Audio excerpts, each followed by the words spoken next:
I've got a leaf blower. I'll explain why. It's an article I wrote some years ago, but I think it's even more relevant now. Why am I so convinced that we as an industry need to change our training methods? It's because the changes are vital if we're going to help our new drivers stay safer post-test. I was with a learner at the university. There was a workman with a tractor unit. On the back of the tractor, he had a massive leaf blower. My learner was coming up to test, and she was asking me, well, what is the examiner looking for exactly? And then we both glanced over and we watched the tractor driver and both burst out laughing, because the driver was driving along the path next to the university grounds with his leaf blower, and he was blowing all the leaves up, and it's this golden swirl of chaos. And he was completely oblivious to the fact that a few meters behind him, all the leaves would settle back down into exactly the same kind of blanket they were along the path before. It was mesmerizing and slightly comical. It was a bit too familiar for me. And that was the moment I realized it was a visual example of my old teaching habits. Back in the day, my whole world was fault identification, fault analysis, and fault remedy. I have identified that you're doing this wrong. I've identified why you're doing it. You need to change it. Do what I say, I'm the expert.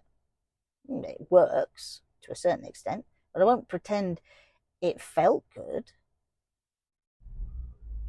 It also felt a bit like I was using a leaf blower during my training. Let's say driver doesn't check their mirrors during a lesson. I'd identify the fault, give them a full talk through. This is why you need to do it, blah, blah, blah. I'd give a full explanation, and then I'd give some prompts and some reminders. Learning at its best. And by the end of the session, I'd be thrilled they were independent. The next lesson, they'd get in the car, hardly any mirror checks. Sometimes not even one. The leaves had fallen back where they were before, because the change wasn't coming from them.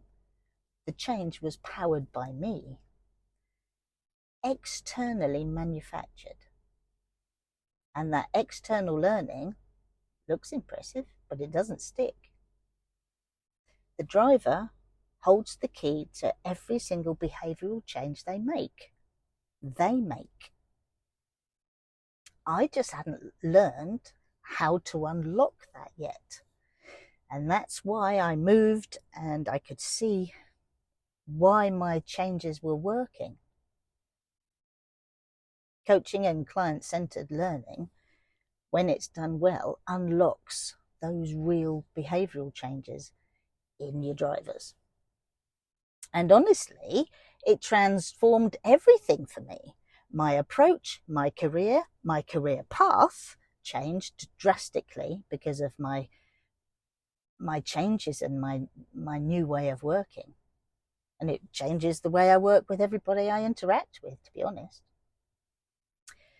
And on that day, with my learner, she chose to read the DL25. We chatted what mattered to her, what she prefers, what she does well, and then noticed what she wasn't doing so well. And on that day, without a single prompt from me, she chose to narrate all her mirror work on her own. And she noticed when she missed bits. She took ownership of developing her mirror work. Was it hard to change my approach? Absolutely. Every day, I still have to work on it. But was it worth it? Every single second. Because shifting into that genuine learning gives me something. It gives me something different. I really have a new joy of my job. Every day is different. Change is hard for all of us. It's hard for them too. Anyway, Thanks for listening. Follow me on Facebook, follow me on YouTube for more videos. But thanks for listening.